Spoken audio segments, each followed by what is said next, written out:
Good news for you.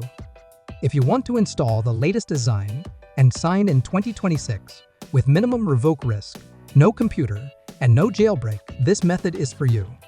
In this video, I'll show you the updated and safest way to install Esign and Ksign on iPhone or iPad, and how to sign IPA files properly so they last longer without getting revoked. Alright, let's dive into it. First, open Safari on your iPhone or iPad. Then, type AppleJr .net.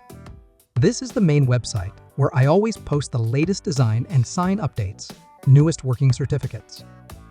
I highly recommend you bookmark this website because everything here is updated regularly to match the newest iOS versions in 2026. Now you can install Esign or Ksign. In this example, I'm going to install Ksign. But before installing Ksign, there is one very important step you must do first. You need to install AppleJr DNS. Tap Install, then click Allow. Then install the profile by going to Settings. Hit Profile Downloaded and install the profile. Once AppleJr DNS is enabled, go back to Safari, return to the website, and now tap Install Ksign from the Sign Top List section. Wait until the Ksign app finishes installing and appears on your home screen.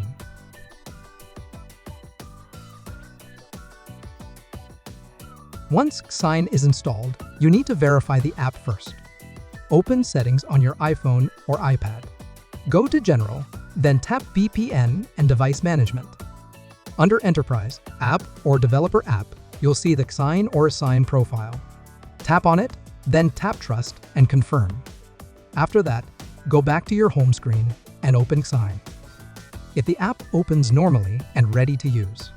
Now here's the special part about this Ksign version. You don't need to import any certificate manually because this version already includes a pre-configured signing profile. So all you need to do now is import the IPA files you want to install. In this example, I'm going to import Delta Executor and a jailbreak tool. Select the IPA file from your Files app.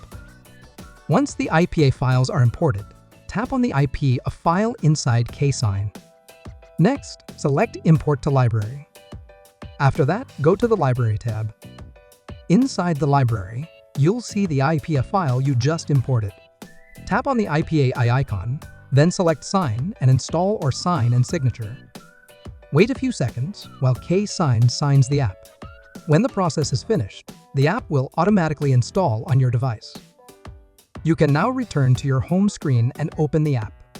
Repeat the same steps if you want to install more IPA files. So that's how you can install Esign or Ksign in 2026. If you found this tutorial helpful, make sure to like this video, subscribe to the channel, and turn on notifications so you don't miss future updates. Thanks for watching, and I'll see you in the next video.